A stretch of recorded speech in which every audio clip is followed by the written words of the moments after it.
Whakapapa atu ka inga malo i te kātaki, ki te aluanga o te hoko atu te talanoa ki ata tu ulea whakawhenua. I te ahoa ni i tō whakatahi palalawa e lewa pa mo te whawhine whai ako āwhea mai o uwea nei i te hingoa Marisa Nere Furutui mai te koloko mata utu. Marisa Nere Furutui malo si o mauri mo te kātaki te ahoa ni pa masi i whakawhainga fua mai pe o te whiele mea furi.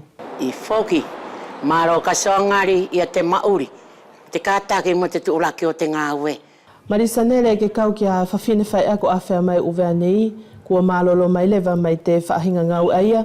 E au whiele mai pe mai a koe pe e ko tea, i te uhinga o te ako i o te ulea whakawhenua i te whare ako, ka e mālohi pe i te tā ofifuki o te lea whakawhalani.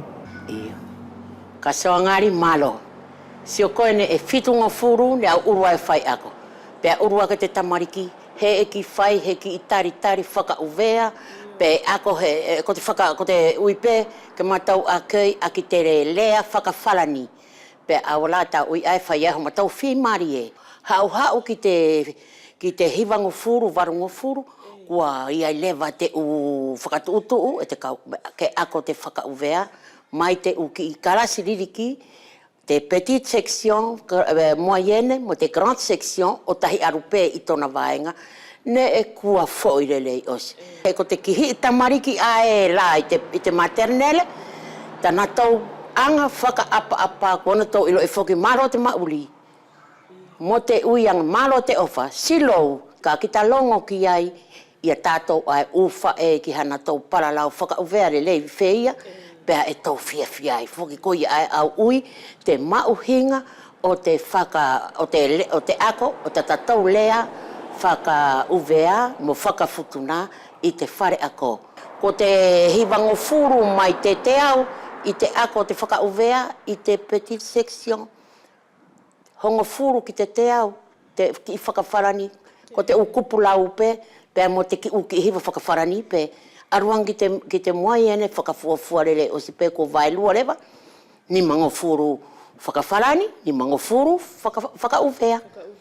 Pēr mo te grande section, kua aua ke le vai e ki te karasirahilahi o te maternelle, kua hongo furu pe whakauvea, kua ako lahi lewa te whakawharania i te karasi aia. Matau puna mauri osi, ki he u paralau kua oro te kautou e whai o na tau apia i mai pe ana tau u whae. E humai pe nā tau i te ki karasi ririki, o matau uipe, takua ke mahina katoa pe, ta matau paralau whakauvea. Pea matau paralau whakawharani osi matau ki a nā tau. Pea ne eke ilo i koe ne la este whaingata aia te ki kau tamariki. I ta matau kua whakawharani whia i angahanga ia. E tari ngaturi mai nā tau ki ta aki tā whetauroanga mo le mahinoia. Ka ko te ako te whakauvea, e leleia ke whakiahe toi mahinoia ki ta aki tā whai atu. I te temi e ni Marisa Nere ku kau whuki a te ulea whakawhenua, tā ofifuki ki te usivi la lahi o hange la ko te pakelolea, ko te ia tau tā ofi ki te uwhakatutu fo au aini o te ako? E au lele i au te whai whea whoki ai ke whakamaohinga tatatau lea. I tōna aruanga aini, ko he mea lelei i a te tatatau whainga whoki ke toi whakamaohinga tatatau lea, i tōna kua whakakau ki te ulea ai whoki e ako e te tamariki mo tā ofi, toi tā ofi maini o na tau whoinota. Ko ia ai, ko ta ako pe ai e tokoni, ki te tamariki, ki oro to'o i a te lesoni whakauvea, ai teu ki te whaipepa, he toi whakamaohinga ai pe to tātou ki i whenua mo tātou lea.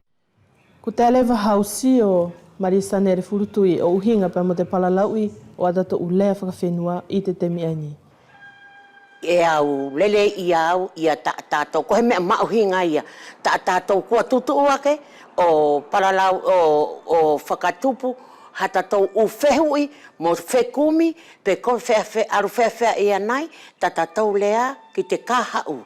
Pe tau whetau, ka e maua, ke tau kina kai tu mawai pe tātou lea. He ka pau whuki mo re tau lea whakauvea tātou, pea mo re whuki ho tātou uhinga i te marama aini, aru pesi u lea ia a tātou o puri. Pea ko te whakaamu whukila ia aku, ke iai whuki ke whai whukila te ungawe ania te akademia whuki, ke iai whuki ha tātou karamaria whuki, ele ui whuki ko te karamea, ke lahi whuki te tā ofi mai o tātou u kupula, hangai la, ia lahi whukila te u kupuia o si te mi ae, ke tuku atu whuki te u kupu aia, ke mao whuki e si hai aia, ne nā tau paralau i te mi ae, he ko te aru pe ae, whakailonga mai pe aia o te mao hinga, o tātou lea ko te kua ia tātou u tohi tā ofi ki tona ako.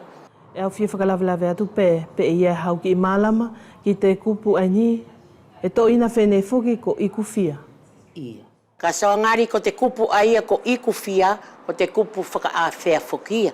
Mo re tau whakaaonga whuki nei tātou i te temi nei. Ka ki tātou sio atu whuki ai ki te ki i kupu ai ko iku fia, e iai whuki te ki i kupu ai ko te iku. Ko tona uhinga whuki kua osi. Pea tā ofi mai, whakapiki mai ki ai te ki i kupu singa whuki ai ko te fia, o tau lau lewa whoki, iku fia. Ko te taanga para lau ta tau o mātua, ka e hange pē e whakaaru ki te konga ae tau ui, kua iku lelei. Kua osi ae, kua kāku te api ki tona ato. Kua iku fia lewa si ata tau ngā ue. E hange whoki e wheia pē e iku lelei, pē kua kāku sia ki tona ngā taanga. Marisa nere e tō whakaamutu mau pē tātou ki te mea ai lelei. Ko te alewa hau amanaki ki te hoko atu te tauhi o atato ulea whakawhenua, tumutumu pe whuki ai au tutato uhinga uwea mo futuna, tā whito ki atato uwhanau mo mokopuna ke muri mai. Iyo. Ko te konga ai ni kua au fia pe whuki he kua ako i te whare ako. Pea toi arua ke ki te u koresio mo te rise, kua toi whakakakano mai ai pe. Ka ko te konga pe ai ki a tātou furi pe, te kau uvea, tā whito ia la tātou ai ko te umātua, ke tau paralau whaka uvea, ke a tātou uwhanau, ke whakawhalani lelei, pea tau whaka uvea lelei, tā ofi, tā tātou lea, fia whai, ki a tātou lea ia tātou ke tau manako mo oni ki ai.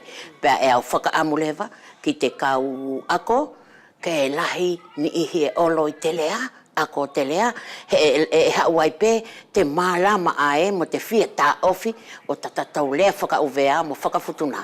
Ko te osasinga maali atu la ana kai, ngau he tā ofi palalau pēr mo te whawhine ani, ko Maria Sanere furutu i mai mata utu, whawhine whai ako awhea mai a uvea nei, o hinga pēr mo hana umanatu ki te hoko atu o te taupau o te ulea whakawhenua tātou, e matou tau i nei atu.